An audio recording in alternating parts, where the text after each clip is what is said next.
पुण्यातील नरे येथील प्राचार्य डॉक्टर सुधाकरराव जाधवर शैक्षणिक संकुलात जाधवर ग्रुप ऑफ इन्स्टिट्यूट आणि सत्या फाउंडेशन यांच्या संयुक्त विद्यमाने गरजू नागरिकांना 12,000 कपड्यांचे वाटप करण्यात आले।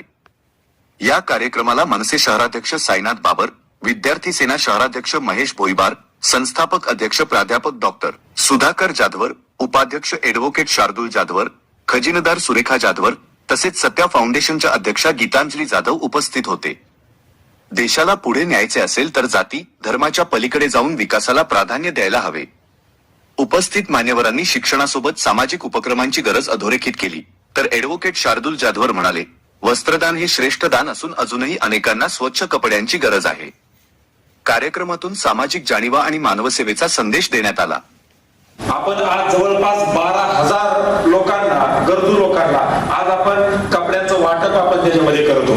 ही संकल्पना माझ्या डोक्यामध्ये 2021-22 साली ज्या वेळेसला कोरोना चालू होता आणि कोरोनाच्या काळामध्ये एक गोष्ट माझ्या लक्षामध्ये आली की ज्या लोकांचा उदरनिर्वाह हा फुटपाथवरनं चालतो, हा कुठल्या तरी मंदिराच्या बाहेर बसल्यानंतर, भीक मागितल्यानंतर किंवा माधुकरी मागितल्यानंतर किंवा लोकांनी सहाय्य केल्याशिवाय ज्यांचा उदरनिर्वाह चालू शकत नाही, अशा लोकांचे फार मोठ्या प्रमाणावरती अडचण झालेली ही आपल्याला कोरोनाच्या कालावधीमध्ये दिसली। कारण रेल्वे स्टेशन बंद होते, एअरपोर्ट बंद होते, मंदिरं बंद होते, सगळं बंद होतं। मग जी लोक रस्त्यावरती राहत होती, जी लोक कुठल्या तरी पुलाच्या खाली राहत होती, जे लोक बस स्टॉपवरती राहत होते, जे लोक बस स्टँड वरती राहत होते, या लोकांना जेवणासाठी अन्नधान्य त्या लोकांना मिळालं नाही, या लोकांना चांगल्या दर्जाचे कपडे त्या ठिकाणी त्याच्यामध्ये मिळाले नाही, त्यांना मेडिकल हेल्प जी लागत होती ही त्या लोकांना मिळाली नाही। आणि हे सगळं एकांतरित ह्या सगळ्या गोष्टी लक्षात आल्यानंतर आपण सुद्धा काहीतरी केलं पाहिजे,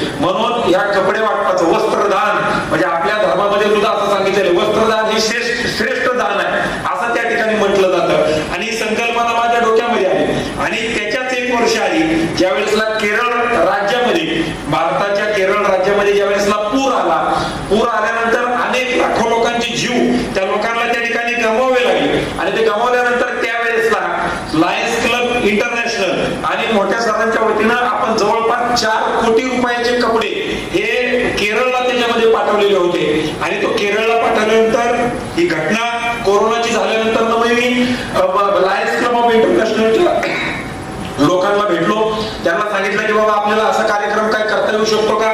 त्यांच्यासोबत 1 वर्ष आपण हा कार्यक्रम घेतला। शार्दूल दादांनी ज्यावेळी मला सत्य फाउंडेशनच्या माध्यमातून या कार्यक्रमासाठी बोलवलं होतं, तर त्यावेळी मला असं वाटलं होतं की आपलं नाही का एखादं काम असेल आपण जाऊन भेटू आणि हे करू, पण तसं झालं नाही। त्या वेळेपासून जे 3 वर्षांपासून सत्य फाउंडेशन आणि जाधवर ग्रुपचं जे आमचं जे जिव्हाळ्याचे नाते संबंध तयार झालेले ते आजवरही आहेत। जाधवर ग्रुपच्या माध्यमातून आपण मागच्या वेळी 10,000 कपड्यांचं वाटप केलं, तर यावेळी 12,000।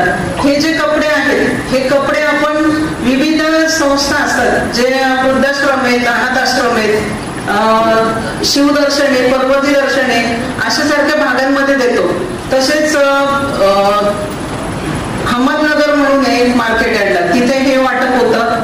जे लोक आपल्या मठाजवळ असतात, वेगवेगळ्या साई मंदिराजवळ असतात, या लोकांनाही आपण ते संध्याकाळच्या वेळी तिथे वाटप करत असतो आणि त्या कामामध्ये त्या भागातली लोक मला मदत करत असतात।